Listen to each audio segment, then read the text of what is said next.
ఇంకా నా బిడ్డ సుష్మిత కష్టపడడానికి ఏమాత్రం నెరవను, ఏమాత్రం బెదరను, ఖచ్చితంగా చేస్తానంటూ ఈ సినిమా తనతోటి చెయ్యమ్మా, ఇద్దరు కలిపి చాలా మంచి కాంబినేషన్ అవుతుంది అనుకున్నప్పుడు ఆ సాహు గారు పడి తను బెస్ట్ కాంబినేషన్లో ఈ సినిమాని చేసి ఈ సినిమాలో ఒకసారి అయ్యో ఎందుకు ఇంత కష్టపడుతుంది, ఇంత కష్టం అవసరమా నాకు అనిపిస్తుంది తండ్రిగా. కానీ ఒక బిడ్డగా కేవలం ప్రొడ్యూసర్గా నేను మా నాన్నని, మా హీరోని నేను ఇంప్రెస్ చేయాలి, ఆయన ద బెస్ట్ నేను ఇవ్వాలి ఈ సినిమా అంటూ తను కూడా ఈ సినిమాలో ఒక మామూలు టెక్నీషియన్ లాగా, మామూలు ప్రొడ్యూసర్ లాగా తనంత కష్టపడి చేసింది. నేను ఒకటే సంతోషిస్తాను, తనకి అన్ని విధాలుగా అన్ని కంఫర్ట్స్ ఉన్నాయి, అన్ని రకాలుగాను తను ఈ సినిమాలు చేయాల్సిన అవసరం లేదు. తను తన ఫ్యామిలీని చూసుకుంటుంటే కనుక గడిచిపోతుంది ఈ జీవితం అంతా. కానీ అలా కాదు, నేనేదో సాధించాలి, నువ్వు సాధించి చూపించావు లైఫ్లో, ఎంతోమంది మార్గదర్శకంగా ఉన్నావు, అలాంటి నిన్ను ఆదర్శంగా తీసుకుని మేము ప్రూవ్ చేయాలి అనే దాంట్లో ఉంది. అండ్ అలా చేస్తూ ఈ రోజున ఈ సినిమా డెఫినెట్లీ హిట్ అవుతుంది.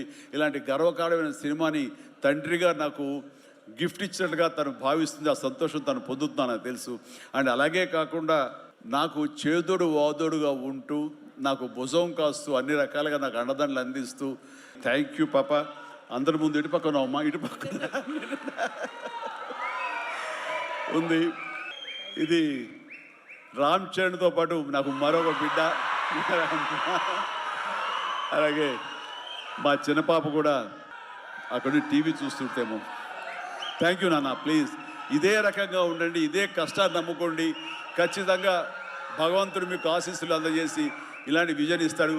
అండ్ మేము ఎంత ఇచ్చామన్నది కాదు పాప, మీరు ఎంత సాధించుకున్నారు అనేది నాకు మరింత గర్వంగా అనిపిస్తుంది.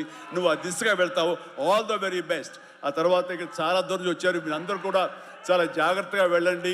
మీ తల్లిదండ్రులు అందరూ కూడాను మిమ్మల్ని చూసి ఆనందపడాలి, మీ యొక్క సుదీర్ఘమైన జీవితాన్ని చూసి వాళ్ళు ముచ్చట పడాలి.